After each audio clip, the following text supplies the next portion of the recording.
né, que eu falo sobre gerência de fontes, tratamento de incidentes, né, proteção de backup, esse tipo de coisa. Né? Vocês lembram lá do vídeo qual foi o slide que a gente parou?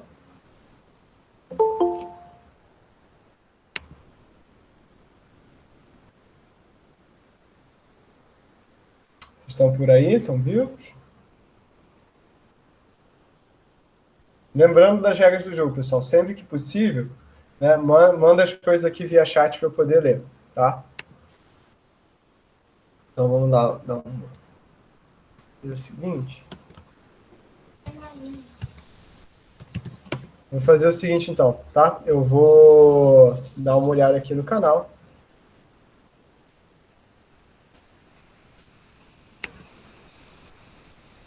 Foi esse mesmo? Eu estava falando sobre segurança, proteção, auditoria, acesso físico, proteger backup. Eu parei antes de começar em desenvolvimento seguro, tá? Então, a gente vai continuar de onde eu parei, tá? Desenvolvimento seguro. Então, a gente falou na aula passada, né, que, tipo assim, que você tinha um problema em desenvolver, em ter um ambiente seguro, né, das nossas aplicações, que a gente tinha que tratar esses incidentes, né, de forma a você ter esse registro. A gente falou sobre uma RFC, sobre, né, sobre isso, né, sobre a questão de política de segurança, que é a 2196. E a gente parou justamente falando de tratamento. Só que tudo isso serve para que a gente tenha o desenvolvimento seguro. E por que isso é importante? Né? A gente estava comentando justamente sobre, né, o produto da computação. Qual é o produto da computação? É só entregar uma solução para que alguém possa realizar um trabalho, realizar uma resposta. Tá? Então, esse produto muitas vezes é meio, não é fim, entendeu? Você vai estar entregando uma solução ou para um escritório de advocacia, para um escritório de engenharia, para uma empresa, para uma indústria, né? Poucas vezes essa tua solução ela vai ser a solução que vai estar dentro do escopo da própria computação, não são todas as empresas que isso funciona, tá? Então, a gente tem um objetivo que é garantir o melhor produto entregue para o nosso cliente, né? Mas o que rola também, né? Tipo assim, aí conforme o tempo foi passando, né, a gente não falou na aula passada que existiam as preocupações relativas à segurança, né? Que a internet ela não foi pensada para ser segura, ela foi pensada para funcionar, e não necessariamente ser seguro e funcionar significam a mesma coisa. Isso não é um problema, isso não é um crime, mas é algo que acontece, que a gente tem que ter noção de que esse tipo de coisa acontece, tá? E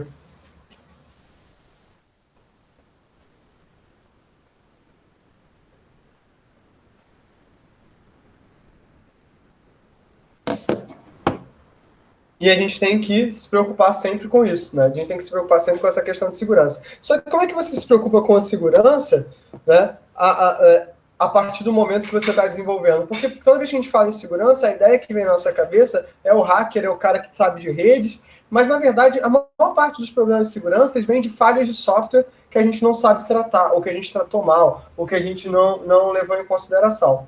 Então, na verdade, o que a gente precisa sempre estar analisando é como é que eu vou produzir um produto seguro. Então, muito da minha preocupação, principalmente quando eu dou treinamento para desenvolvedores, é como é que eu desenvolvo uma aplicação que ela é segura. Então, né, muito do que a gente vai se basear no curso é em segurança defensiva, né?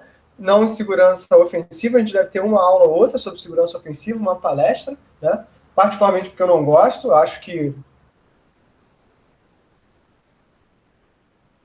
assim, é problemático, né, essa questão. A gente deve ter algumas aulas de segurança ofensiva justamente para que vocês possam aprender o que defender.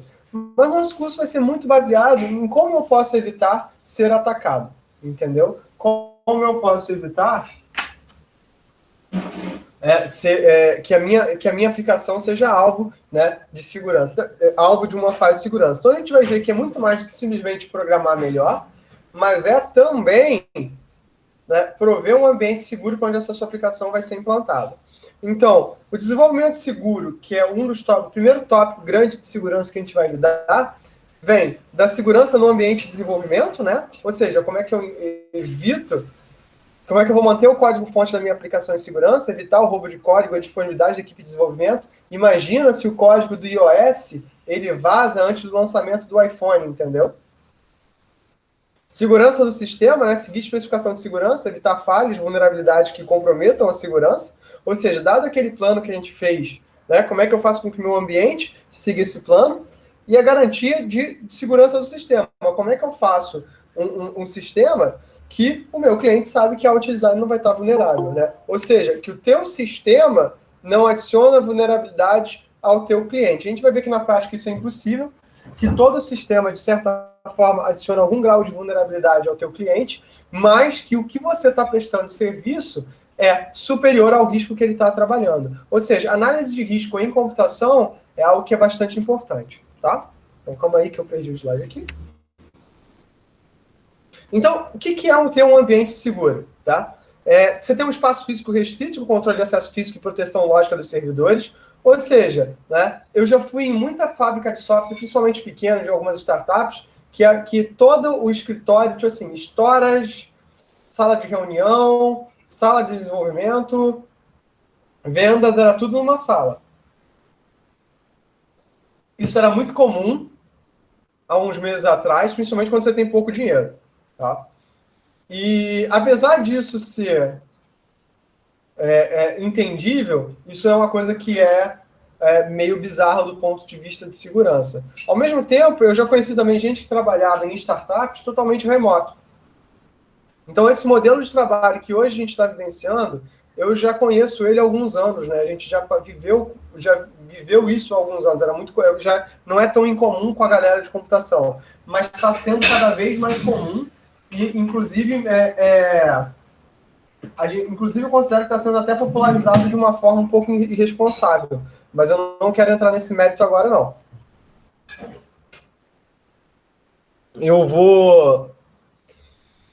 A gente vai falar sobre isso depois. Então, na verdade, a primeira coisa que você tem que fazer, quando você pensa no seu ambiente de desenvolvimento, é saber assim, quem é que pode ter acesso ao meu ambiente de desenvolvimento? Né? Quais são as características que tem um ambiente de desenvolvimento seguro? Então, a primeira coisa que você tem que fazer é você ter um espaço físico restrito. Não é todo mundo que pode entrar no seu ambiente de desenvolvimento. Porque não adianta você ter o servidor mais seguro do mundo se alguém pode ir na máquina do teu desenvolvedor, baixar o código, baixar esse código para um pendrive e levar para casa. Tá? Agora, isso é muito difícil de você manter, tá? Porque se você deixa o código exposto de algum desenvolvedor, por exemplo, ou se você impede o desenvolvedor, por exemplo, de ter acesso ao código para ele levar para casa para trabalhar, você está dizendo que ele só trabalha dentro da empresa. Isso não é um problema, isso não é algo ruim, mas é uma decisão que a empresa tem que tomar, tá? Então, controle de acesso físico, né? Não é qualquer um que poderia entrar na sala. Proteção lógica dos servidores, isso também é importante. Separação entre ambiente de desenvolvimento, teste e construção.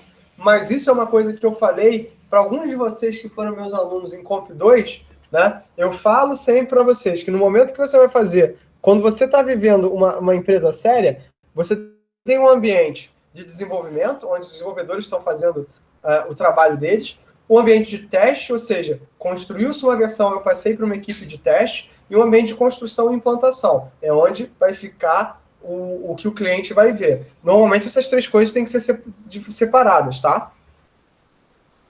Eu vou ter que ter gerência de configuração dos fontes, e gerência de configuração dos fontes eu quero dizer versionar código e garantir esse código está íntegro, tá? Então isso também faz parte da equipe de segurança. A gente vai ver que vários ataques recentes em, por exemplo, distros Linux ou em projetos open source, na verdade foi a introdução de código malicioso dentro dos repositórios, que ninguém verificou, ninguém, né, fez a revisão desse código.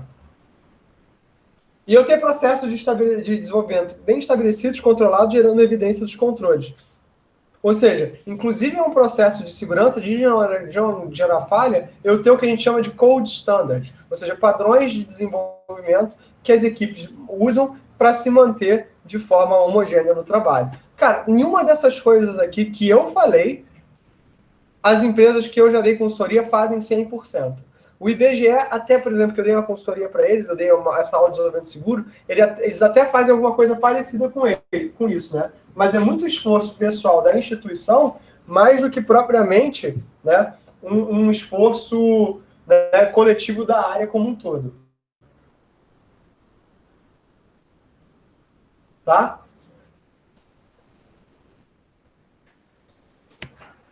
E isso gera alguns problemas, né? A gente teve devido à falha de exposição do ambiente, a gente teve alguns, né, ataques que foram relativamente recentes. A gente teve Scrapcut, que era um worm, né? A gente vai ver o que é um worm. Eu já vou falar sobre isso, Vinícius, mas é bem nessa linha mesmo, né? O Scrapcut, que ele contaminou 400 mil usuários do Orkut, aí você fala, gente, 400 mil usuários não é nada. Na época era bastante coisa, não era todo mundo que estava no Orkut. O Orkut nunca teve o mesmo alcance, por exemplo, do Facebook. O JExploit Messenger, que era um exploit escrito em JavaScript que se aplicava através do Messenger. O Sami, que era o JS Space Hero, que era do MySpace, que infectou 1 milhão de pessoas em 20 horas. O WannaCry, que era uma falha do Windows, com 40 milhões de máquinas infectadas, que ele sequestrava a máquina e pedia que você pagasse em Bitcoin. E o Crack, que era uma falha de implementação da APA Supplicant no Linux e do Android. Então, na verdade, a questão é justamente essa, Vinícius. Inserir segurança no seu projeto não é só um custo, ela é um aumento do tempo de entrega de uma determinada aplicação. É mais alguma coisa, já falo, Sabrina, é mais alguma coisa que você tem que colocar, são mais tarefas que você tem que verificar, é mais testes que você tem que fazer, é mais código que você tem que gerar. Então, e mais do que isso, a maior parte dos desenvolvedores foi formado que nem eu. Não tem a menor ideia do que está acontecendo, né? A gente simplesmente foi ensinado a fazer software que funciona. E fazer software que funciona, né, não funciona. Tá? Fazer software que funciona não é o bastante. Fazer software que funciona não resolve o problema de segurança. Tá? Então, essas exposições são coisas assim que podiam ter sido evitadas com um pouco mais de cuidado dos desenvolvedores, mas aí você tem, né, um patamar. Tá? Então, vou perguntar, Sabrina, pode falar. Professor, é o seguinte... Professor, diga. Ah, meu Deus, estou me escutando.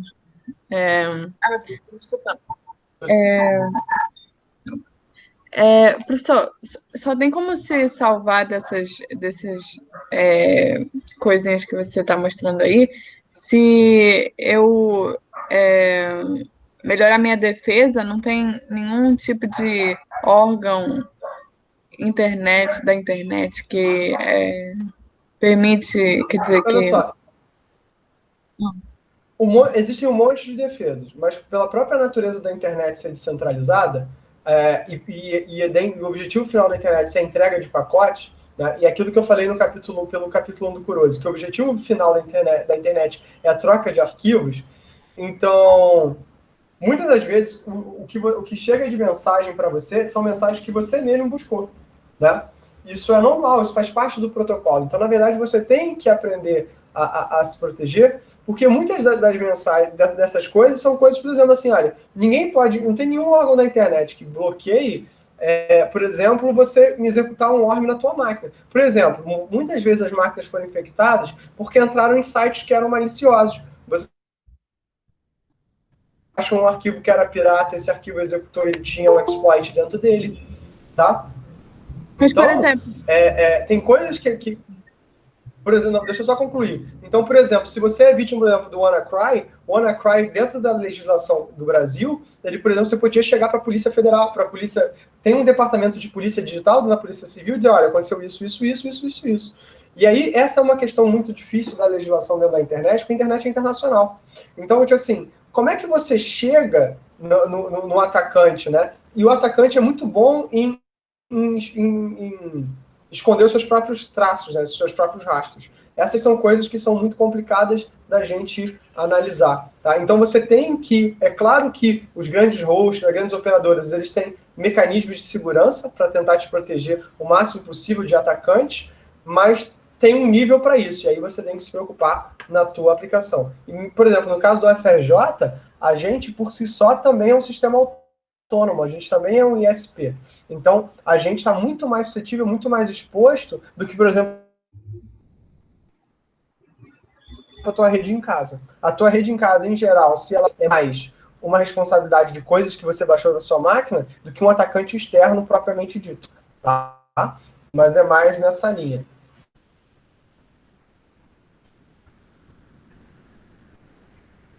Ok? Porque eu estava pensando isso porque, assim, se a pessoa ela estiver fora do país e atacar uma outra pessoa que está dentro do país, por exemplo, você falou que a polícia tem como identificar quem é, né?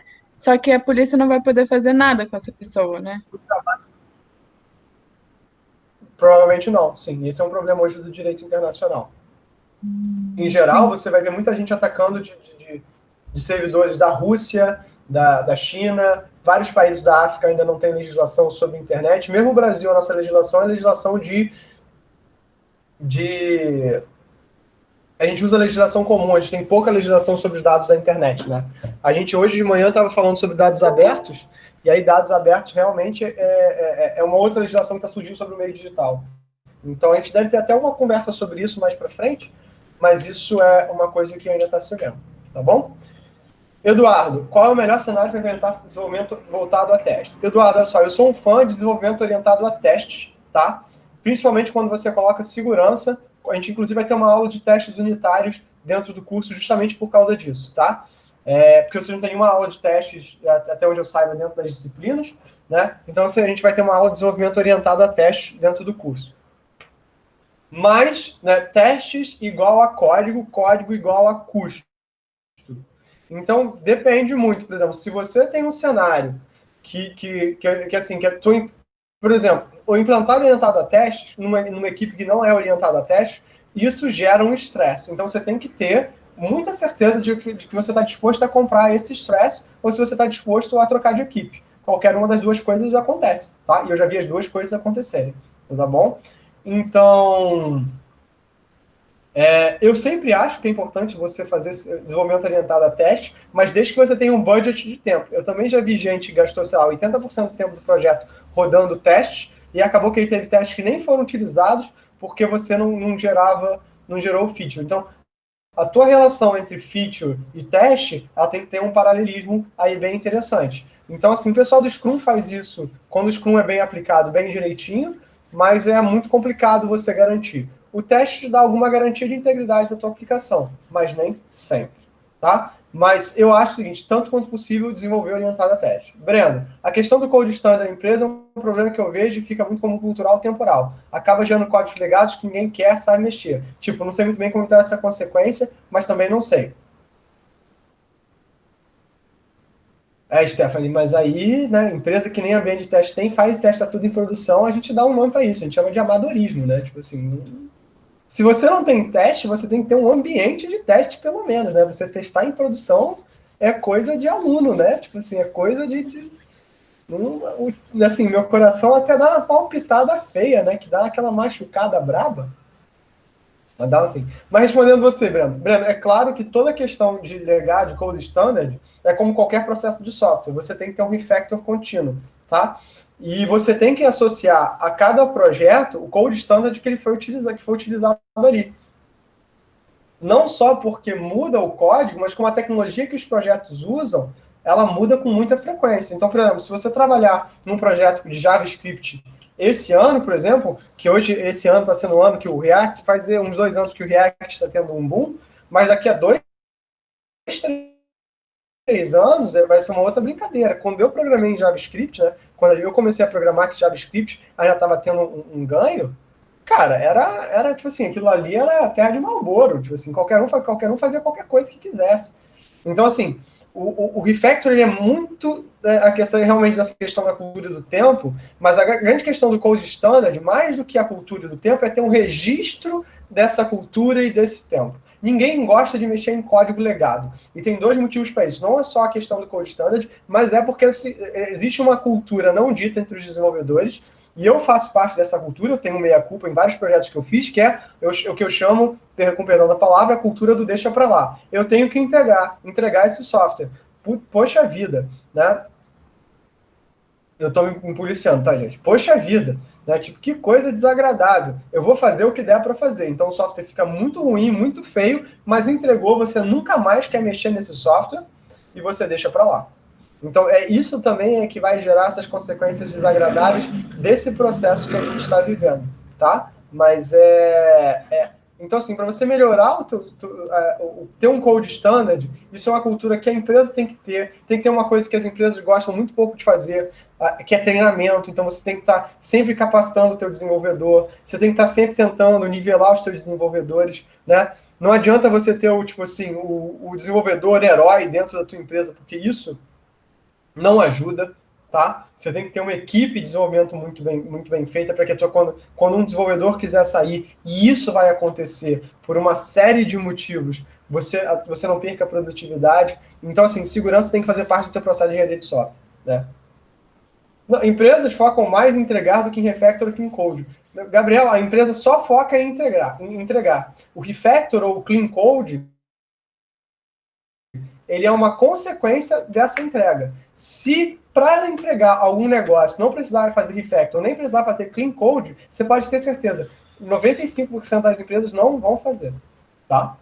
O único objetivo da empresa é ter lucro. E se ela puder ganhar dinheiro sem entregar, ela vai ganhar dinheiro sem entregar. Entendam isso, tá? Isso não é necessariamente maldade, isso não é necessariamente... Assim, a empresa vai buscar o menor esforço. Então, se, por exemplo, a empresa sabe que ela tem um edital, que não tem nenhuma garantia de entrega, mas só da tentativa, você vai ver um monte de relatório, mas com pouco código, né? Cara, é um mundo muito, muito do cão, entendeu? E fora que é uma disputa, uma corrida contra o tempo, né? Se você tem uma boa ideia, 4, 5 outras empresas também estão tendo boas ideias, tá? Isso está levando ao que hoje em dia a gente conhece como fenômeno do low code. Cada vez mais empresas de software estão adotando abordagens low code, ou MDA, orientados a modelos, ou programação orientada a caixinha, como a gente gosta de dizer de forma pejorativa, para você fazer entregáveis mais rápido, né, protótipos mais rápido, mesmo que a qualidade seja mais baixa. Então, assim, conforme você sobe o nível de abstração, também você cada vez mais tem que confiar no que está acontecendo ali embaixo. E isso não é uma verdade. Não é uma verdade, tá? Funcional não necessariamente, Lucas, mas funcional dessa questão não é uma questão de low code. Funcional é um outro paradigma de computação, mas os engines funcionais também entram nessa questão, tá? Então, se, por exemplo, se você tem um Prolog, um Elixir, uma coisa dessa assim, você vai ver dentro da base do CVE, como Vulnerability Exposures, que tem vulnerabilidades para essas linguagens funcionais também, tá? Não tem bala de prata nessa brincadeira, não. E fora que é aquela coisa, né? Segurança é um jogo de gato e rato. Assim, sempre tem alguma falha. A questão é como é que o atacante vai descobrir essa falha, tá bom? Então vamos lá. Então a segurança do sistema, né, as normas e práticas de boa programação são você fazer funções intrinsecamente seguras, né? Verificar código de guia retornado por função e meta, a gente vai ver que isso é importante. Atentar para o tamanho de buffers e arrays do sistema. E isso tinha... Essa em particular eu vou discutir um pouco mais para frente, mas isso quando a gente tinha adotado linguagem de programação que usavam máquinas virtuais ou interpretadas, isso tinha dado uma diminuída, até que recentemente a gente se voltou, por exemplo, a coisas como WebAssembly. E aí, galera, e fazer uma coisa que nenhum desenvolvedor faz, que é documentar o código, né? A gente, no máximo, faz um readme do GitHub e olhe lá. Sempre bom atualizar o sistema com frameworks libs, também é bom estar atualizando. Eduardo, na verdade é o seguinte, você tem que verificar se o seu... A primeira questão é o seguinte, é uma abordagem do seguinte, sobre as libs. A tua lib, ela é estável? Ou é uma lib que ainda, tipo assim, está em beta? Porque a primeira coisa que a galera faz é atualizar no primeiro momento que sai uma versão nova. Mas essa versão, ela é robusta? Né? Ela atende o teu projeto? Né? Na verdade, o que você tem que fazer sempre quando você falar sobre lib é fazer um freeze das versões. Você quer ver o seguinte? Eu pego as aulas de Python que eu dou. Exato, tem que tomar cuidado com essas breaking changes. As aulas de Python, antigamente elas eram muito difíceis porque tinha galera que instalava o Python 2, tinha galera que instalava o Python 3. Aí eu fixei uma versão do Python 3. A gente, na verdade, tinha fixado a versão do Python 3.6. Do 3.6 para o 3.7 não teve diferença. Do 3.8 para o 3.9 teve muita diferença. Então, assim, às vezes você tem que ter um acordo, aí isso vai entrar dentro do teu coding standard. É o seguinte, assim, qual é o acordo que essa versão aqui vai ser implantada? Até para que o cara possa replicar isso aqui. tá? Então, o processo de software é um processo de replicação, tá? Então, atualizar direto quebra código direto. Então, assim, você tem que ter um ambiente seguro. É por isso que, hoje em dia, ninguém programa direto no que a gente chama do bare bone, né? De programa direto na máquina. A gente vai... Cara, COBOL... Cara, eu já dei manutenção no código COBOL. Gente, isso é um tormento de Satanás. Aí ninguém sabe nada sobre o que aconteceu. Aquilo ali, tipo assim, funciona por despacho, por magia, por milagre, porque funciona. Ninguém sabe por quê, né? E isso é uma coisa que eu vou comentar um pouco mais para frente também. Então, hoje em dia, até para você ter um ambiente estável, a gente usa Docker, né? A gente programa orientado a container, a gente vai ter uma aula só sobre containers para a gente poder discutir esse tipo de coisa. A gente programa em ambientes virtuais, não é porque a gente acha bom, ou porque, nossa, como facilita a minha vida. É para todo mundo ter um ambiente único, né? Teve uma experiência que eu fiz em 2013, foi a minha primeira turma na UFRJ como professor substituto. Eu estava usando uma IDE online chamada C9.io, tá? Eu vou até botar aqui, o C9 ainda existe, mas ela deu uma mudada no propósito, tá? O C9.io, ele era uma IDE online para você programar em várias coisas e a rede da UFRJ não me permitiu usá-la adequadamente. Mas a ideia do C9.io era a seguinte, cara, eu quero que vocês usem um ambiente que seja igual para todo mundo e que vocês tenham pouca dificuldade de acessar esse sistema. Né? Tenham pouca dificuldade de começar a programar, ou seja, seria você ter um link, você clicava no link e está tudo pronto. Então, tiveram diversas web IDEs, né, que surgiram com esse propósito. Inclusive, eu vi algumas empresas de desenvolvimento que funcionavam justamente com isso. Eram containers na nuvem, que o cara acessava uma web IDE da empresa e o cara desenvolvia na web IDE da empresa. Isso garantia duas coisas. Uma, que o cara não ia mandar o código-fonte para o e-mail dele, por exemplo, até vazamento de código, ou na verdade talvez nem fizesse sentido. E a segunda coisa que garantia é que o cara, tipo assim, se um dia ele sentasse na mesa dele, abrisse o computador, pronto, ele já está com o ambiente pronto para ele fazer o trabalho dele. Não é simples assim, tá? Como a galera gosta de fazer parecer, mas isso tem algumas questões, tá? Então, essas normas e práticas de boa, assim, você fazer funções intrinsecamente seguras, vai passar por testes, vai passar por planejamento, verificar códigos de erro, vai passar por a gente fazer coisas como try-catch, então a gente vai passar por isso também. Atentar para tamanhos de buffer e arrays do sistema, a gente vai verificar mais algumas coisas sobre isso. Documentar o código é uma coisa que tem que ser feita, que ninguém faz nunca, tá? Então, olha só, essas práticas aqui de desenvolvimento seguro, eu tirei dos padrões da OWASP, a gente vai ver isso mais para frente, tá? São coisas que você tem que fazer sempre. Então, mesmo que você odeie a minha aula, que você não prestou atenção em nada, que você está aí dormindo, esperando a gravação, né? Mantenha o seguinte, que essas são coisas que você tem que fazer em qualquer programa, não precisa ser um programa seguro, né? Intrinsecamente seguro, mas são práticas simples, né? Valide os inputs. Ou seja, se você tem uma caixa de texto, ela não pode receber qualquer valor. Cláudio, você faz isso? Às vezes faço. Nem sempre eu faço, não. Tomar cuidado com o que o compilador mostra para você.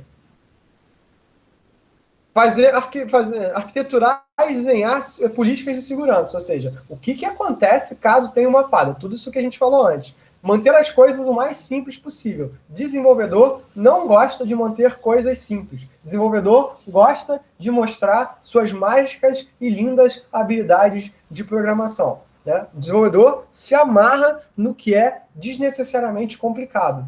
Eu não sou contra isso não, porque eu também sou assim. Acho lindo o código que usa tudo que você aprendeu. A maior parte das vezes prejudica o que a gente chama de readability, a capacidade do código de ser lido, né? E justamente a comunicação da equipe. Por isso o Code Standard, né? Por padrão, negue qualquer coisa que entre na tua aplicação. Né? Sempre esteja aderindo ao princípio do menor privilégio. Ou seja, né, se o cara não precisa, né, o cara não necessariamente precisa de um privilégio de administrador para fazer alguma ação, então você vai buscar uma forma desse cara ter o mínimo de privilégio possível dentro do teu sistema. Ou seja, você está sempre buscando dar para o usuário o mínimo poder possível, porque quanto menos poder, né, como o Homem-Aranha dizia, menos poder, menos responsabilidade. Tente sanitizar, ou seja, tenta limpar as entradas de dados que vêm de outros sistemas. Isso aqui é uma coisa que é um pouco mais complicada, porque isso quer dizer o seguinte: você tem que se preocupar com o que vem de sistemas que não foi você que produziu. Tá? Então, se você troca um XML com outro sistema, troca um JSON, você tem que pelo menos fazer um parser disso direitinho para garantir que não tem nada, e a gente vai ver que isso é um problema. Pratique defesa. Busque a defesa. Busca ter alguém de segurança dizendo, está fazendo besteira. Tá? Use efetivamente técnicas de qualidade de software. Né? Faz teste, roda teste, faz teste automatizado. CI/CD, a gente vai ver o que é CI/CD mais para frente, é importante. CI/CD vem de Continuous Integration, Continuous Delivery. A gente vai ver que existe Secure Continuous Integration e Secure Continuous Delivery. Isso é importante. Tá? Adota um padrão de segurança de software. Ou seja, vai ter que fazer um code standard, faz com que ele seja seguro. Então, e bônus, defina o que é segurança para você e quais são as suas ameaças. E a fonte aqui, né? securecode.cert.org. Então, tudo isso que eu estou tirando, galera, isso aqui eu não tirei da minha cabeça. As pessoas já se preocupam com isso há muito tempo.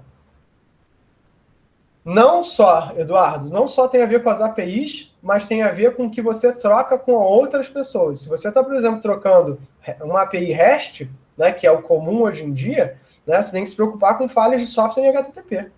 Você tem que se preocupar em falhas de servidor. Você tem que se preocupar com falhas de sintaxe. Não pode ser só a API que o cara está utilizando, que foi provida para você, mas como você lê a API do cara, tá? Como você lê uma API pode gerar falhas de segurança para ti, tá? Então, hoje em dia, também tem uma preocupação muito grande que vários sistemas de machine learning, né, dizem assim, a Python é muito rápido, então para eu ter o desempenho que eu quero, eu vou desenvolver as paradas em C, porque aí eu vou ter muito desempenho e o meu machine learning vai ficar da hora.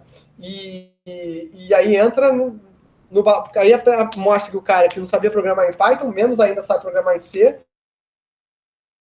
E aí o que eu tenho para quem trabalha com segurança, que você tem uma linda oportunidade profissional. Mas se você não trabalha com segurança e você tem que dar o review nesse código, que você tem uma síncope, tá? Então, o que é a garantia da segurança de sistema para a gente? É especificar a segurança de forma clara e objetiva, sabendo que você não vai conseguir cobrir tudo, né? Construir conforme essa especificação, ou seja, esse planejamento, e testar e verificar se atende à especificação original. E aí vem as normas, né? Normas de segurança. A Common Criteria for Information Technology Security Evaluation, que é essa ISO IEC 15408, também chamada de Common Criteria, ou CC, né, que o objetivo é fornecer um conjunto de critérios fixos, né, que permitem especificar a segurança de uma aplicação de forma não ambígua a partir de ambiente de características da aplicação final. Esquece todo esse textarama e o que isso quer dizer? Quer dizer o seguinte, olha só, as características de segurança da tua aplicação dependem dos requisitos da tua aplicação. Nossa, meu Deus, isso não é nada assim fora do normal. É uma evolução do que a gente tinha Trusted Computer Security Evaluation Criteria, ou que a gente chamava de Orange Book, que foi o que eu estudei na graduação, por exemplo, mas a CC, ela é um padrão ISO, tá? Então, como é que é a metodologia do desenvolvimento? Você tem que começar dos requisitos de segurança, ou seja, a segurança, a primeira coisa que você tem que se preocupar é que é aquela questão de ameaça, de ataque, seguir para os requisitos funcionais do seu software, tá? Para o design de alto nível, para seguir para o design de baixo nível, né? Ou seja, onde isso vai estar implantado, para as fontes e para a implementação. Ou seja, eu tenho que me preocupar com tudo da arquitetura antes de ativamente estar gerando código. Tá? E aí, o redesign, porque o que ele diz é o seguinte, olha, tem certas coisas que às vezes no código são difíceis de fazer, mas a nível de arquitetura é fácil. Por exemplo, eu não consigo bloquear todo tipo de tráfego para o meu servidor. Pô, mas eu consigo fazer um firewall boladão. E às vezes isso me resolve a questão. E só que eu vou testar, eu vou fazer o refinamento de baixo para cima, mas eu vou testar de cima para baixo. O meu primeiro nível de teste vai ser sempre na implementação. Tá? Ela vai definir 4 níveis de segurança, né? O que eles vão chamar de EAL, Evaluation Assurance Level, que é o testado funcionalmente, ou seja, implementação orientada a teste, né? Eduardo está preocupado com isso, garante que funcione de acordo com o especificado em sua documentação e descreve as proteções necessárias para as ameaças identificadas. Nota do editor, e o editor sou eu, a maior parte das empresas não passa nem nesse nível 1. aplicável quando alguma confiança é necessária, porém as ameaças não são vistas como sérias, e a avaliação é feita na versão entregue ao cliente com base na documentação. Em geral, quem trabalha com programação ágil está muito seguindo isso aqui. Fez uma programação orientada a testes, trabalhou nessa direção, e aí isso também é uma diferença muito grande entre o Scrum e o XP, né? O XP era uma metodologia ágil do começo, do final dos anos 2000, né? Antes dos anos 2010, que foi muito famosa, mas o XP ele pregava muita questão da segurança, através de programação em par e através de programação orientada a teste. Duas coisas que empresas detestam. Por quê? Porque isso gera custo. Imagina você pagar 2 desenvolvedores, mas só um está codificando, o outro está revisando o código do desenvolvedor. E fora que também desenvolvedor é um bicho, né, que tem um ego muito fragilizado. Então alguém dizer que o código dele é ruim faz com que as pessoas fiquem magoadas, né? E tinha rodízio. Então, assim, o XP era uma ótima metodologia que pouca gente adotou de forma séria.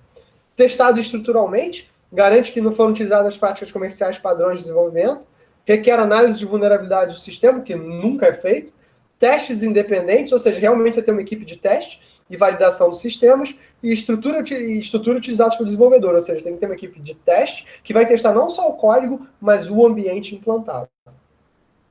Não vai ser feito. Ninguém está fazendo. Aplicável nos casos que os desenvolvedores e usuários requerem um nível entre baixo e moderado de garantia de segurança. Sistemas legados, nos quais o desenvolvedor possui acesso limitado. Metodicamente testado e verificado, né? Que você tem segurança no estágio desde o projeto, tá? Já vou saber. Requer investigação completa do sistema de desenvolvimento e aplicável nos casos que os usuários querem adquirir moderado de garantia de segurança. Nunca vi sendo feito, tá? E o nível 4, que é metodicamente projetado, que isso aqui, o nível 4, na verdade, eu já vi, mas eu já vi em projeto de torpedo, tá? Então, em projeto de torpedo, é que eu vi isso aqui, que garante segurança baseada em boas práticas de desenvolvimento, analisa as funções de segurança, utilizando especificação funcional de interface, estrutura de alto nível e baixo nível, subconjunto de implementação e modelo informal da política de segurança. Gente, segurança de torpedo é tão importante que o cara, para dar manutenção no torpedo, ele tem um procedimento de verificação de como um torpedo funciona. Então, você só pode dar manutenção seguindo... Não, Sabrina, torpedo tipo míssil, né? Míssil submarino, tá?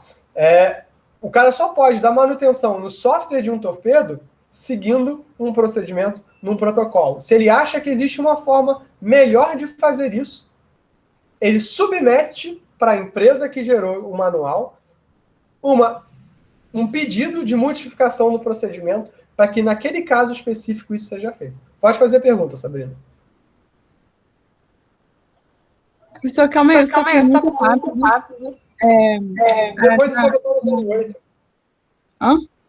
Só botar o vídeo no 08. Ah, tá, não entendi isso, mas ok. Tem como passar para trás?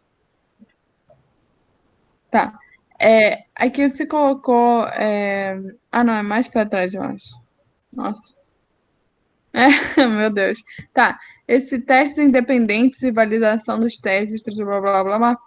Essa pessoa, essa equipe que faz os testes, elas só executam o código, mas...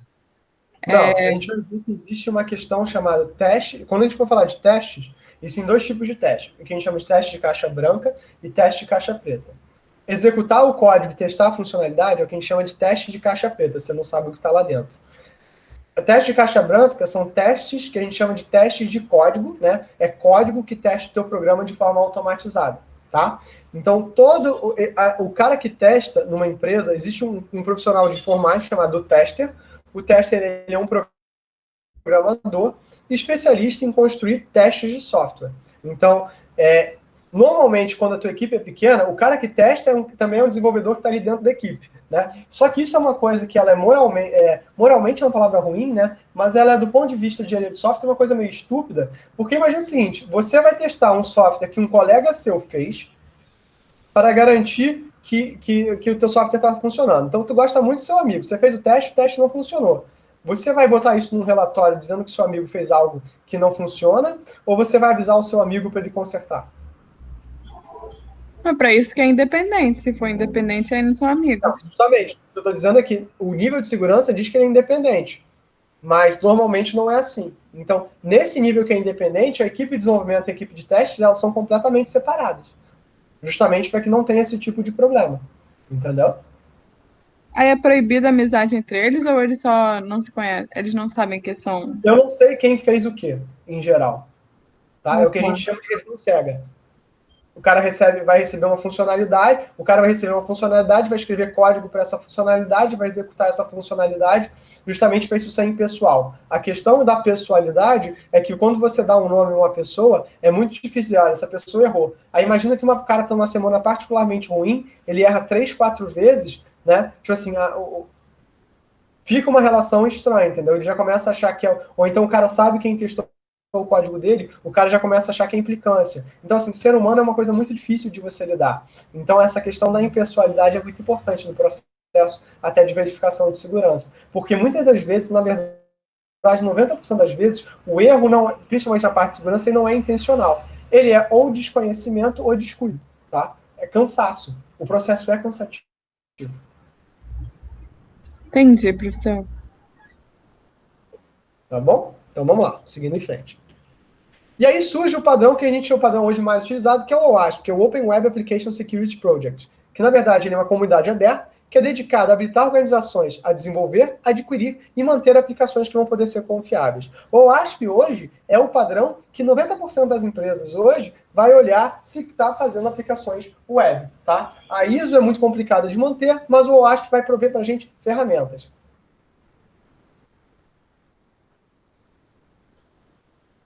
Tá. Cláudio, nessa questão de metodologia ágil, essas culturas mal implementadas de acúmulo de função, da DevOps, DevSecOps, eu tenho a impressão de que isso pode gerar problema naquela questão da gestão da permissão. Sei lá, parece que tem um monte de dev com permissão de dar a mãozada na infra. E no fim, como tem um acúmulo de função, tem muita parcialidade no code review e tal. Mas também não sei se isso realmente acontece, se isso é preconceito meu. Breno, é porque na verdade as equipes são muito pequenas, tá? E aí você tem uma empresa que é uma empresa de desenvolvimento de software, mas a empresa tem 10 pessoas e só tem 3 desenvolvedores. Aí você tem um CEO, um gerente, uma secretária, uma tia da faxina. Né? Então, da empresa, na prática, você tem 3 desenvolvedores. Aí o desenvolvedor não é desenvolvedor. Ele é infra, ele é segurança, ele dá manutenção em máquina, ele monta rede.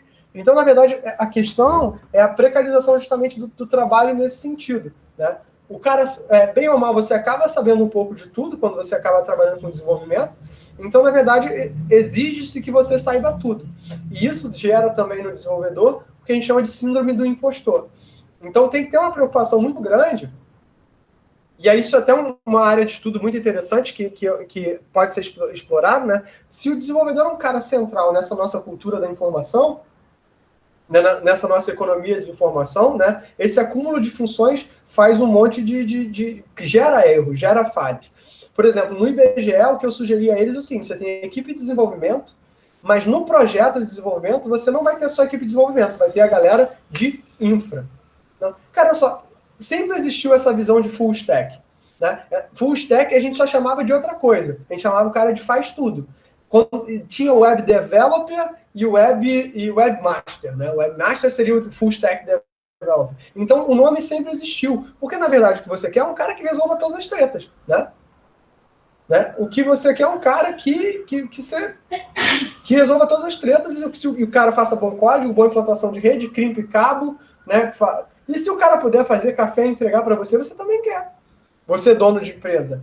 Então, na verdade, essa questão é uma questão de planejamento de longo prazo, de você ter uma boa visão. E depende de você ter um cara muito, muito sênior, né, e muito, muito empático vendo esse problema. Né? Porque senão você nunca vai ser bom em nada, porque você gasta tempo com DevOps, gasta tempo com desenvolvimento, gasta tempo com produtos, e é por isso que muitas empresas migram para a nuvem, né? Principalmente essas empresas pequenas, porque elas não querem ter essa preocupação. Elas querem que isso funcione. Então, você pode ter um ambiente curto, né? Aí às vezes, a empresa prefere pagar. Se vocês derem uma olhada agora no C9, o C9 ele mudou para ele ser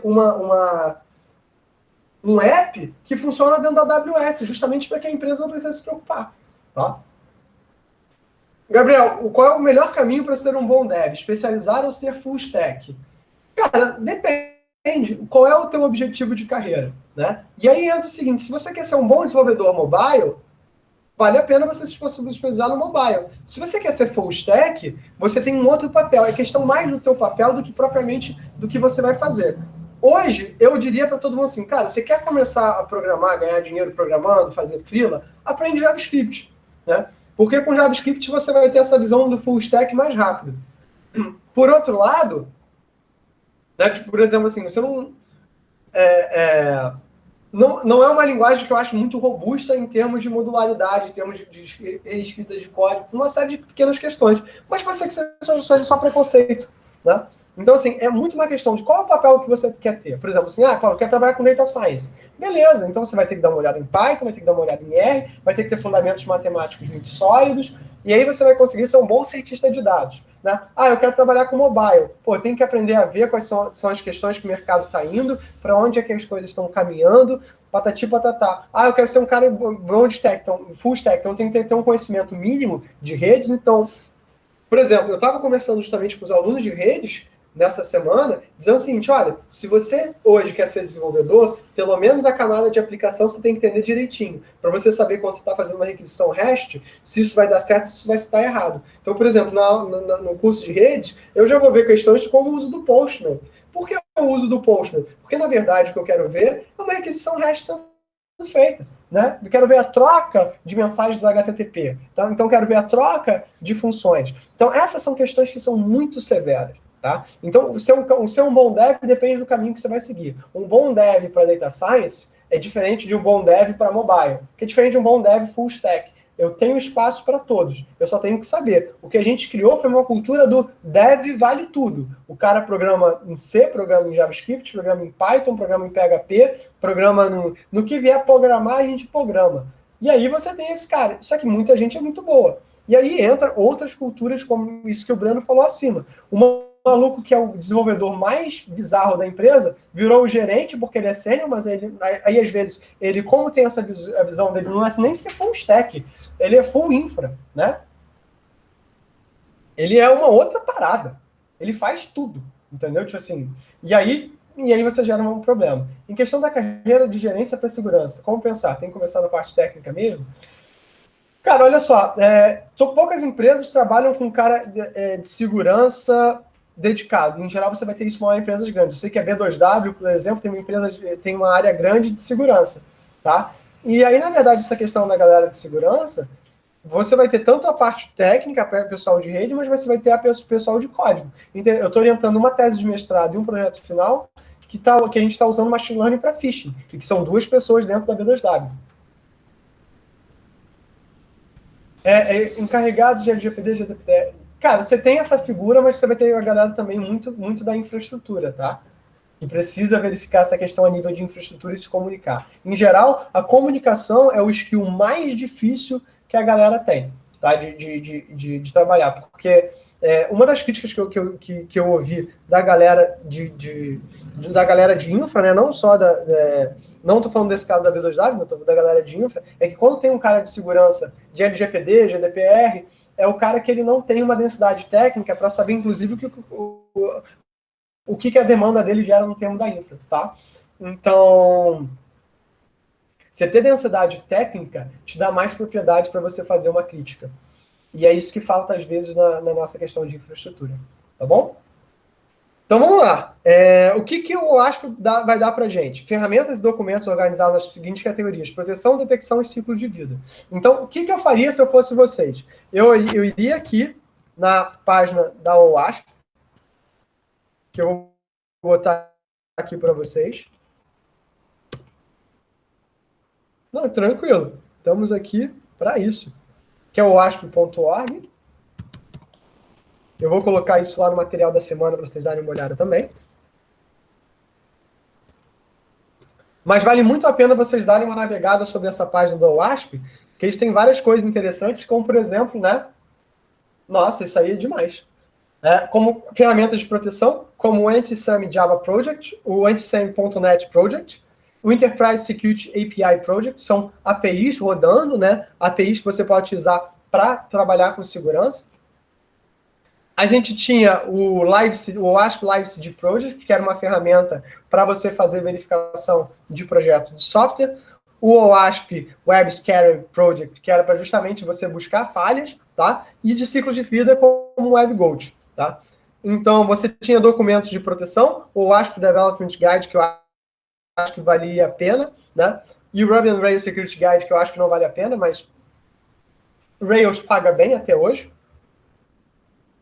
O OWASP Code Review, o OWASP tem o testing e o OWASP Top 10. E o Top 10 é uma das coisas que a gente vai basear o curso, porque eu quero discutir bastante o Top 10, e na aula que vem a gente vai discutir qual é o Top 10 Project da OWASP. Aí vocês vão notar, Cláudio, o Top 10 que você pegou não é o Top 10 atual. Eu falei, não é. É o Top 10 dos últimos 10 anos, justamente porque vocês vão lidar com o código legado. Né? Tem o AppSec, FAQ Project, Legal Project, Source Code Review for WASP Projects. Então, dá uma olhada nesses documentos, né? Não precisa ler eles ostensivamente, mas entender o que cada um deles se trata é muito importante dentro do curso. Então, as principais ameaças que eu vou trabalhar ao longo do curso com vocês vai ser o Cross-Site Scripting, que a gente vai passar, falhas de injeção de código, a gente vai mostrar como é que, né, sistemas, às vezes bobos, podem gerar falha de injeção de código, execução maliciosa de arquivos, Insecure Direct Object Reference, que é você redirecionar objetos dentro do caminho, é uma forma de man in the middle. Cross-Site Request Forgery, é aquele tipo site do, tua conta está devendo, né? Você está perdendo, pague aqui o seu boleto do Banco do Brasil. Information Leakage, Improper Error Handling. Isso aqui foi uma coisa que a gente estava dando, foi muito engraçado, né? Que a gente estava lá dentro do IBGE e estava executando uma falha de injeção de código, e a falha de injeção de código mostrou o banco de dados de um software do governo federal. Que isso gerou uma repercussão lá dentro e que me fez ser contratado para mais vezes dar o curso. E graças a Deus. Mas foi muito interessante ver que esse tipo de coisa acontecia, sabe? Broken Authentication Session Management, tá? Que era realmente falha de autenticação, e armazenamento criptográfico inseguro. A gente vai ter uma aula de criptografia para vocês verem como, basicamente, a forma de lidar com criptografia é não inventar moda, tá? Insecure Communications, que é falhas do processo de comunicação, como, por exemplo, você fazer um comunicador interno da tua empresa e você não criptografar essas mensagens. E falha para restringir o acesso a URLs, que a gente vai ver isso também.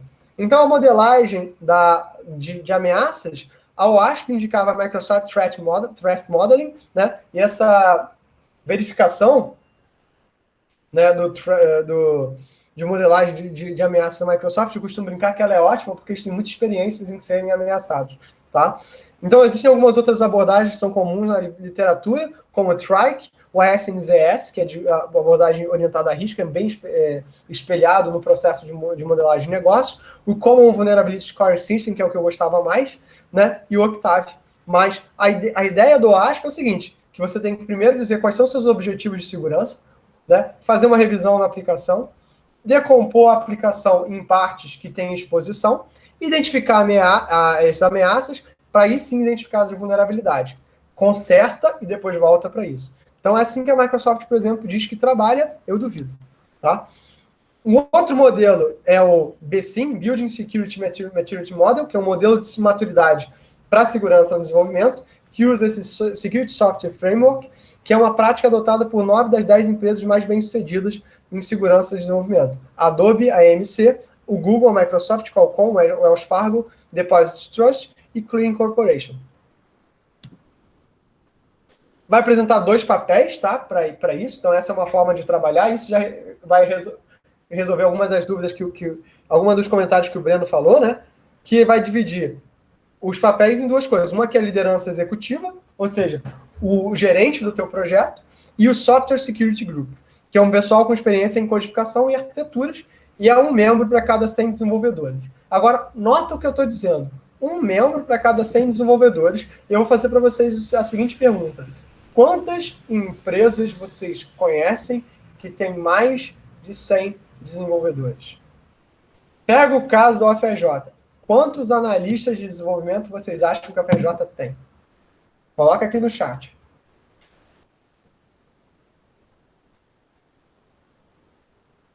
(27). Pelo menos 10. 2, 10.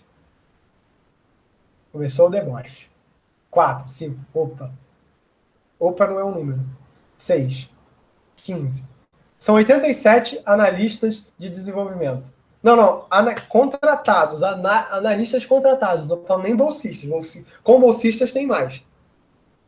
Eu tenho 87 funcionários da universidade, da TIC, que são desenvolvedores hoje.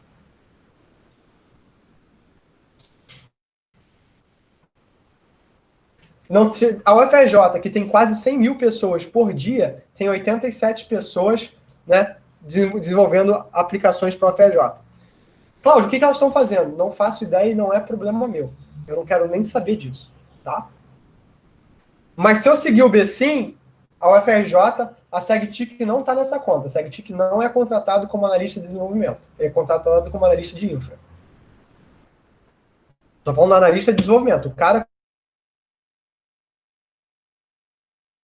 o trabalho dele, que eu estou falando de desenvolvimento, é o cara desses que é de segurança. Quantos desses 87 são de segurança? Eu não faço ideia. Mas um PDI da TIC, né, saiu recentemente só.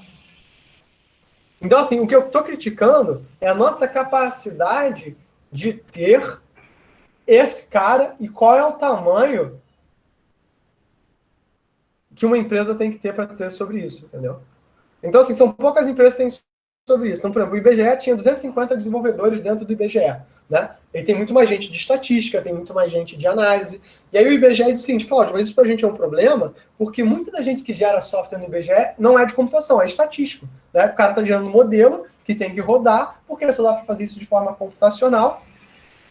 Tá certo que muito desse software é software interno, né? Que não é feito para trocar dado, é feito para demonstrar, como se fosse uma prova de conceito, e não é problemático. Mas às vezes esse software vai para fora. E aí o que acontece? Aí é treta, galera.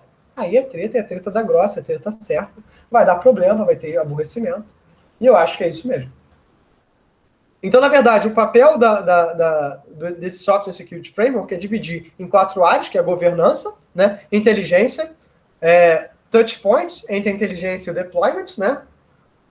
Ou seja, o papel da governança é de definir estratégias e métricas, né? Fazer a política de compliance e treinamento, ou seja, o papel do teu gerente é garantir que a tua equipe está funcionando. O papel da inteligência vai ser o seguinte, trabalhar nos modelos de ataque, trabalhar quais são os features de segurança que eu quero e como eles estão desenhados, e quais são os padrões e requisitos de segurança. A galera de desenvolvimento vai fazer análise de arquitetura, code review e testes de segurança. E a galera que vai trabalhar na fase de deployment, ou seja, implantação do sistema, tem que fazer teste de penetração. E agora eu vou fazer para vocês, né, uma pergunta para vocês que são novinhos, mas já devem ter estagiado virem para aí. Quando é que vocês viram uma empresa contratar um profissional de segurança para fazer um teste de penetração no software deles? A gente vai ter uma aula só sobre penetration testing aqui. Vou chamar alguém para dar essa aula. 0. Nunca nem vi. E aí dá treta, né? Então a Clave Segurança de Informação é uma empresa que ela foi formada por ex-alunos da UFRJ, né? Só em empresa séria, Tomás. E ela faz justamente isso. Ela presta as consultorias. Mas isso é safadeza, né, Vinícius? Assim, isso aí é, tipo assim, eu não sendo sério, né? Não, assim, às vezes você contrata uma empresa para fazer isso. Né? Empresa séria, em geral, faz isso. Principalmente, sabe quando é que faz isso? Quando o edital exige. Bug bounty e o... porque bug bounty não é um penetration test. Bug bounty é você buscando bugs mesmo, não necessariamente isso sendo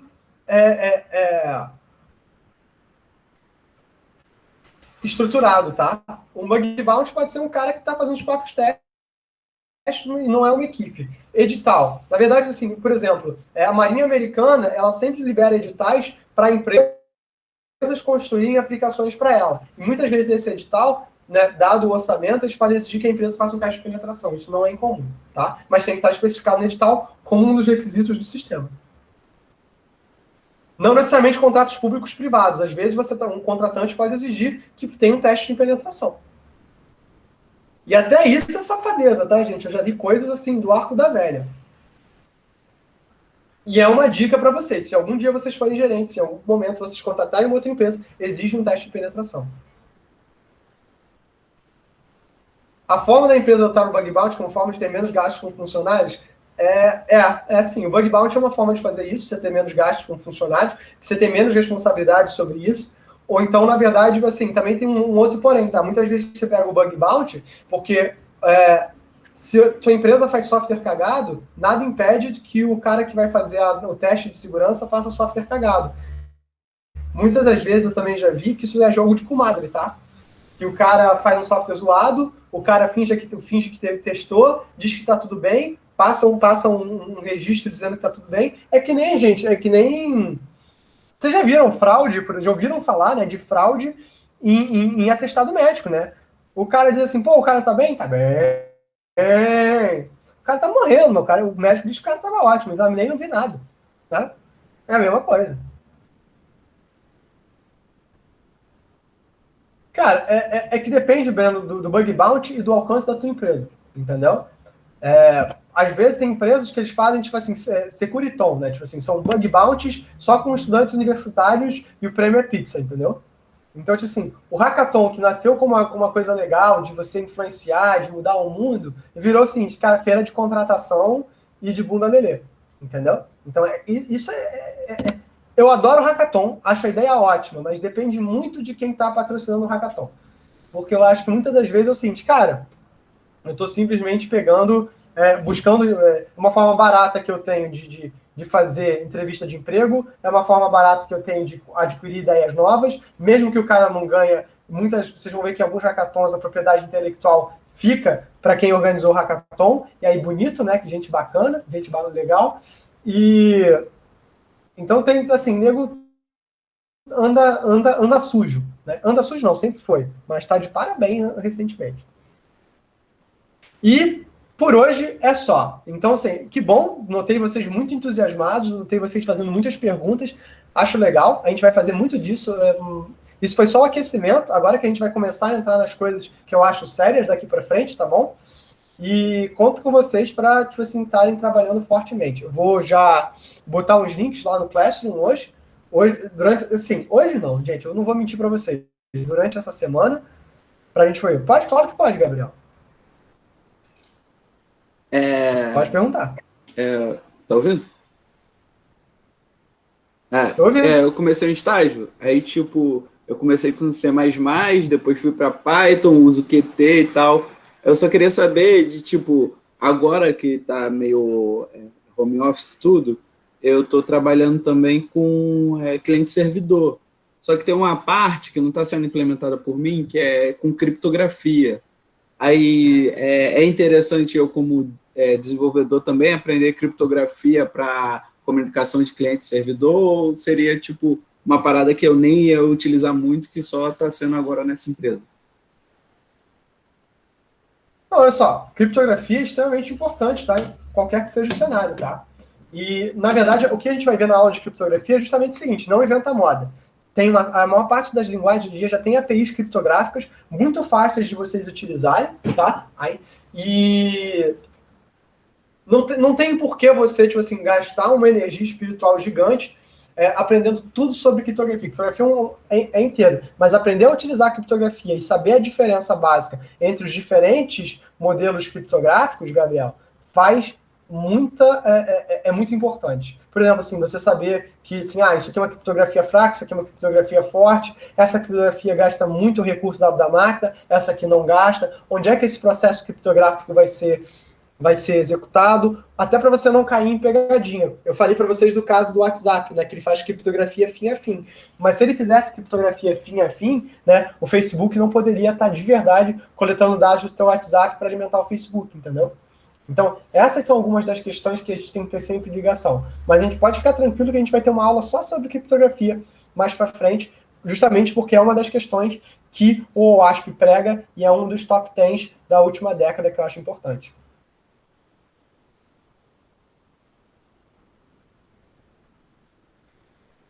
Na GDPR isso é mais bizarro, se não me engano. Breno, Cláudio, essa parada que você falou de um encarregado de segurança para cada 100 devs. Na GDPR isso é mais bizarro, se não me engano, só tem obrigação de encarregado para empresas de maior de 250 empregados.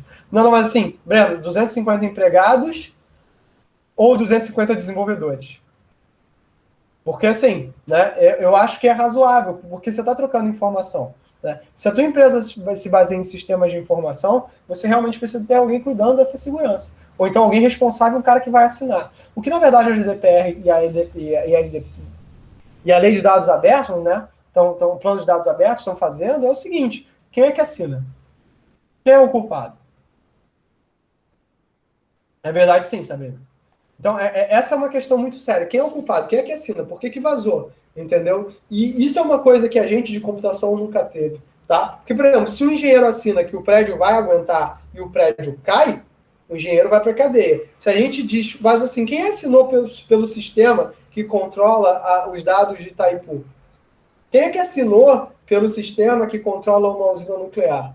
E aí que entra, né? Esse é o papel da engenharia de software, né? A gente costuma dizer que engenharia de software é uma engenharia, mas quem é de computação acha que não é engenharia, que é só um nome, que é uma arquitetura, enfim, né? Não importa. A questão é a questão da gente chama de responsabilidade. Quem é o responsável por aquele software e o que torna ele responsável? Um médico tem um CRM, um dentista tem um CRO. A gente de computação, como comunidade, sempre se expressou a não vontade dessa. A gente não tinha vontade dessa regulamentação. Mas a partir do momento que alguém assina, essa pessoa responde. Justamente, responde por imperícia, né? Será que você responde? A segurança até hoje não tem responsabilidade criminal e tal. Na verdade, segurança só tem responsabilidade criminal se você for um perito criminal. Para você ser um perito criminal, você tem que ir lá no fórum, se registrar, fazer um curso de 20 horas que não tem nada a ver sobre segurança. É um curso que tem a ver sobre leis mesmo, tá? E você é chamado por um juiz para fazer um freelance para um determinado caso. E é por isso que na verdade, que processo é caro, tá? Porque, na verdade, o processo ele está pagando o custo do processo. E esse, chamar um cara independente é esse. Mas quem garante a qualidade desse profissional independente? Do médico, você tem um CRM. Do advogado, você tem a Ordem dos Advogados, a OAB. Então, assim, mas a gente não tem um órgão de informática, de computação que diz isso. E a gente nunca quis. Né? A gente, como comunidade, nunca quis. Mas, assim, quando você tem algo como a Lei Geral de Proteção de Dados, LGPD, né? Você está dizendo o seguinte: olha, galerinha, você assinou, você responde.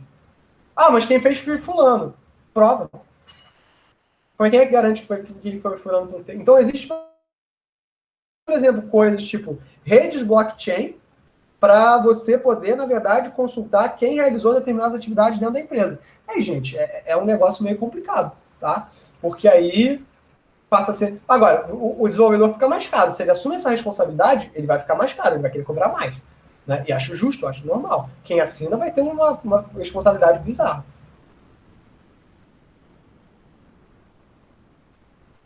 Não acho, Breno, não sei porque, assim, você tem uma empresa dessa... você assumir uma responsabilidade. Por exemplo, eu tenho vários colegas que se formaram em engenharia e eles não têm não têm um CREA porque eles não querem ser contratados como engenheiros. Eles preferem ser contratados como analistas para não terem que assinar. Tá? Eu acho isso meio bizarro demais, mas existe. Eu já ouvi isso, né? Não vou citar nomes porque é uma falta de cortesia, mas isso existe. Mas, assim, vai ter, com certeza, alguém responsabilizado, tá?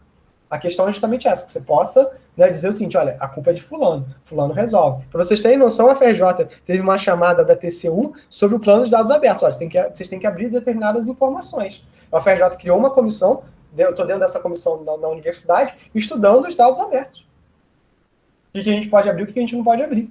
Tá? E do ponto de vista de dados abertos, a professora Maria Luísa do DCC é uma que estuda isso com bastante afinco, mas do ponto de vista de segurança, né, isso não é trivial, não.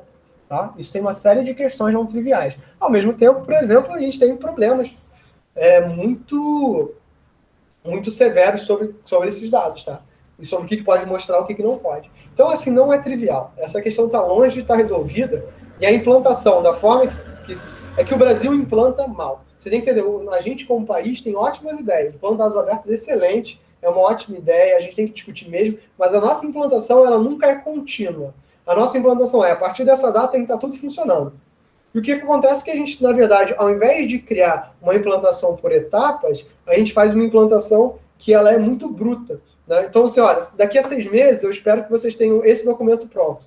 Daqui a 6 meses eu espero que vocês tenham isso aqui pronto. Daqui a 6 meses eu espero que vocês tenham... E tudo vira um motivo para que você puna a empresa. Isso não vira um motivo para que você dê apoio à empresa. Então, essa característica punitiva que a gente tem aqui na legislação brasileira é que também atrapalha a implantação de processos mais...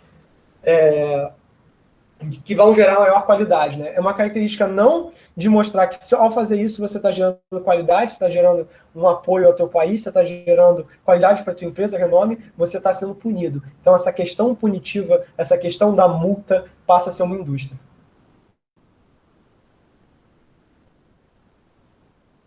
Mas é tipo isso, é isso mesmo, mas é cultural. É porque é punitivo, né? Não é processual. Não é algo que, ao fazer isso, por exemplo... Sabe o que vai acontecer? Vai ter assim, ó, se você não segue a LGPD, você não vai poder entrar nesse edital. E aí, nego vai fazer. Porque, por exemplo, você acha que uma empresa gigante, tipo Petrobras, tipo Serpa, vai contratar um cara que pode prejudicar um edital deles? Vai nada. Vai nada. Então, assim, aí vai surgir uns LGPD... Assim, o que vai surgir de coach de LGPD nos próximos meses, gente dando consultoria de LGPD, falando nada com coisa alguma, assim, fica lá no Facebook, escreve LGPD em 2, 3 cursos, vocês vão ver assim como vai ser. Semana da Lei Geral de Dados. Vai surgir umas paradas bizarras. Entende? Então, essas são coisas que me incomodam profundamente. Né? Então, é uma questão cultural, uma questão de processo. Mas processo sai do treinamento. Treinamento sai de uma formação sólida, não só nas universidades, mas nas escolas técnicas. E hoje em dia, a maior parte das escolas técnicas não forma desenvolvedores nem caras de infraestrutura. A maior parte das escolas técnicas prepara vocês para fazer universidade. E isso é um negócio que eu acho muito negativo, entendeu? Eu prefiro uma escola técnica que forme um desenvolvedor, que o cara no primeiro período já começa a aprender a programar, já começa a aprender isso, aprende e sai um desenvolvedor mínimo, né? O que eu chamo de desenvolvedor mínimo? O que é o kit mínimo do desenvolvimento hoje em dia? O que você tem que saber para você não ser um zero à esquerda? Você tem que saber usar versionamento de código, você tem que saber o código, né, propriamente dito, você tem que saber um pouquinho de OO, você tem que saber, né, para fazer um pouquinho sobre ambiente virtualizado, vou chamar de Docker aqui, mas pode ser qualquer outra coisa. Cara, e um pouquinho de funcional, mas nem demais, assim menos ainda. Você tem que ser sólido em programar, sólido com código, sólido com versionamento, e o funcional, vou botar aqui um pouquinho. Isso aqui resolve 95% dos problemas da maior parte das empresas. Um bom desenvolvedor sabe essas coisas. Né? E um GitHub bem organizado, né? E aí eu vou fazer uma meia-culpa, que o meu GitHub é uma vergonha, né? Até porque eu quase não tenho projeto lá, né? É uma coisa que, né, faz diferença. Então, se eu dissesse a vocês hoje, Cláudio, o que eu faço na faculdade, vai para o GitHub? Meu amigo, você fez um software que solta som de espirro? Coloca no GitHub. Então, é cultural? Sim, né? Então, assim, a diferença entre um desenvolvedor e um bacharel em computação é que o cara de computação tem que ver essa arquitetura, ele tem que ver o projeto, ele tem que entender de engenharia de software, ele tem que entender de processo, tem que saber o que é. Ele tem que entender que, assim, que ele pode ser até que ele seja um desenvolvedor na empresa que ele seja contratado, mas ele tem uma visão macro do processo. O programador que eu espero quando ele sai do nível técnico é o cara que vai receber uma especificação, saiba ler uma especificação e gere código a partir dessa especificação. Entendem o que eu quero dizer? Né? Hoje em dia, parece que o nosso processo de software, e o que gera muitas falhas de segurança, que ainda é um processo artesanal. Eu tenho um problema, vou resolver o problema, resolvi o problema, sou um ótimo desenvolvedor. Isso não é verdade. E cada vez mais, conforme o software fica mais complexo, os frameworks ficam mais complexos, o que você acaba tendo é dor e sofrimento. Tá bom? Pessoal, mais alguma dúvida, trauma, desilusão? Professor, eu tenho uma dúvida. A gente... Calma aí. Assim, o Eduardo, tá muito baixo. Deixa eu aumentar aqui o meu volume. Pode falar. Tá ouvindo melhor? Tô ouvindo. No meio da aula aqui, teve gente que perguntou também sobre carreira, assim. Se eu quiser fazer isso, é melhor fazer full stack, é melhor se especializar em alguma coisa. E a minha dúvida é a seguinte: como é que você sabe de verdade qual é como é que eu vou saber o que eu quero fazer sem ter necessariamente uma experiência naquilo? sabe? Porque, tipo, segurança, desenvolvimento web, ciência de dados, não tem como você conhecer um pouco de tudo isso e depois decidir, ou tem? Só um instantinho. Pode falar, pode falar. Na verdade, olha só, você sempre sabe mais ou menos o que você gosta, tá bom? Você sempre mais ou menos sabe o que você gosta, o que você acha, o que você gosta, o que você acha interessante, né?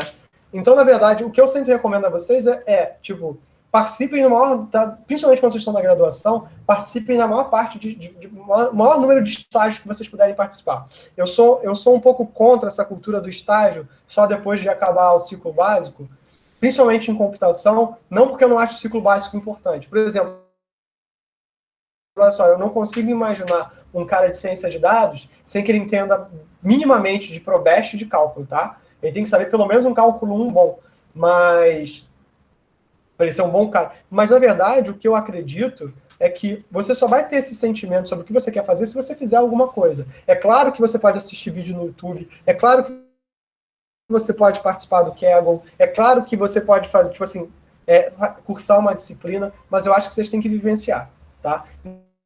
Então, o momento de você se especializar, né, é um Junior Dev. O Junior Dev é o cara que acabou de sair da universidade, ou então está começando a carreira dele como desenvolvedor, e ele ainda está começando. Então, nesse momento, você tem liberdade para se especializar. O que não dá é para você ter 10 anos de carreira e você não saber o que você quer fazer. Pode ser que depois de 10 anos de carreira, você seja realmente um full stack. Um amigo meu, que ele foi contratado recentemente pela Microsoft, aqui do Rio de Janeiro, que o trabalho dele é ser o faz-tudo da Microsoft.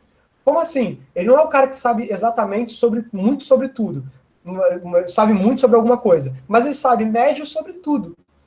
E dentro da equipe que ele entrou, ele foi a cola necessária para muitas empresas. Então, assim, vocês não precisam se preocupar tanto com isso, tá? Porque isso é um caminho natural que vai acontecer da nossa carreira como desenvolvedor, tá? Isso é um processo que acontece normalmente com todos os desenvolvedores. Agora, o que eu vou recomendar a vocês é o seguinte: não fiquem num lugar que te deixe infeliz. Se você está numa empresa que você não se sente estagnado, que o projeto é desinteressante, não fique nessa empresa caso você possa sair, que você possa trocar, né? Não se estagne intelectualmente por causa de nada, entendeu? Então, é mais essa questão. Se está num lugar que você está confortável, né, esteja sempre buscando algo melhor, porque justamente esse movimento é que vai te dar, né, vai te dar esse feedback, né? E o que o Breno falou é o seguinte: realmente, você tem vários grupos dentro da UFRJ que vão te dar visões de projeto, né? Hoje, eu coordeno, né, alguns grupos. Eu trabalho no Analítica, que é o grupo de competição em Data Science. Eu trabalho com o Cripta, que é o grupo de criptomoedas, que ele é um pouco mais do que a visão de segurança, também é a visão econômica das criptomoedas. Tem a Nautilus, que é o grupo de submarinos autônomos, né? Mas agora a gente também está trabalhando com drone. Eu tenho alguma relação com a Rockets, né, onde eu dou alguma mentoria técnica. Tem o GRIS, que eu tenho tentado apadrinhar da melhor forma possível, né, que é um grupo que trabalha com resposta a incidentes de segurança, né, que é um grupo já bem tradicional, né, dentro da universidade. Então, tem a Fluxo, né, que é a empresa júnior. Você tem a JCM, que é a empresa júnior, né, a Fluxo da engenharia é a JCM da computação. Então, assim, você tem grupos que vão te dar, desde o começo da faculdade, a GDP, perfeito, que é o Game Developer Program, que é desenvolvimento de jogos. Então, você tem grupos na universidade que vão te dar esse expertise, vão te dar essa experiência antes mesmo de vocês terem, né, entrarem para o estágio. Então, assim, o que eu falo, que na verdade às vezes para vocês é muito, muito difícil de ver nos primeiros períodos, é o seguinte: a universidade é muito mais do que a sala de aula. Se você fica só com a sala de aula, né, tipo assim, você vai ter uma visão míope da universidade, que a universidade é um segundo grau, e com esteroides e com mais sofrimento, porque é mais puxado, e que não te dá uma visão não te prepara para o mercado, mas em geral, quando você está nesses grupos, tipo maratona de programação, esses grupos que eu falei, você tem uma visão muito mais legal, muito mais em contato com as empresas. Então, se você soma as tuas aulas com fazer uma iniciação científica para você ver se você gosta de pesquisa. É que, em geral, a iniciação científica, o docente tem pouco tempo. Você vê essas equipes e faz um estágio, aí sim você consegue ter essa sua formação. Né? Porque a formação universitária é ensino, pesquisa e extensão. Então você tem que ter vivido essas 3 experiências para você ter tido uma experiência universitária rica. O que acontece é que se você fica só na sala de aula, a tua experiência não é tão rica quanto ela poderia ser. Então o meu conselho é justamente assim, vivencie esses grupos.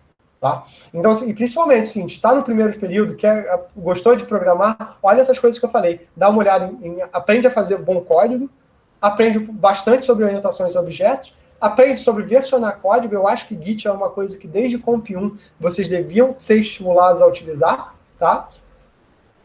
E hoje em dia aprende sobre Docker. Eu mesmo faço meia-culpa, meu aprendizado sobre Docker, ele é mais funcional do que teórico, então eu sei mexer com Docker, mas tem mais coisas ali do conceito original do que eu normalmente mexo. Eu mexo muito computação em nuvem, então, na verdade, estou muito mais preocupado com a questão do autoscale do que como isso é feito a nível do sistema operacional. Mas é muito legal vocês darem uma olhada em como o Docker usa e como, na verdade, ele automatiza o processo. Se você for para mais uma questão do container, por exemplo, hoje em dia o Chrome OS é um sistema operacional que ele permite você fazer o que você quiser, justamente porque ele tem um container Debian internalizado dentro dele, que você consegue produzir software ali dentro. Então, na verdade, o Windows, ele para mim vira uma opção hoje de máquina que eu posso utilizar, porque ele tem um container Linux lá dentro que faz funcionar. Cláudio, qual sistema operacional que você usa no dia a dia? Eu uso Linux, tá? Eu fui para Kubernetes orquestrador, não teve jeito. Mas isso não é bom não, Breno. A gente tem que voltar, tem que saber um pouquinho de pod. Por exemplo, eu trabalho muito com uma solução, com as soluções da Red Hat, que é o OpenShift. E o OpenShift ele nem usa Docker, ele usa Podman, usa pods. Então, assim, que é a mesma coisa, mas é diferente. Né? A ideia é a mesma, bem parecido de como usar, mas ele é diferente. E a gente pode, inclusive, vai fazer alguns treinamentos com o OpenShift aqui dentro do curso, mas é basicamente porque eu gosto de OpenShift, tá, gente? Não tem... Podman tem preocupação com segurança, sim, é por isso que eu escolhi o OpenShift, tá? Isso, exato. Senhores, mais alguma coisa? Dúvidas, traumas ou desilusões? Coisas que eu posso ajudar? Coisas que eu posso trabalhar? Então, beleza. Senhores, eu vou parar aqui a gravação. Vou colocar, Fernanda. Eu prometo que eu vou tentar lembrar de colocar os slides.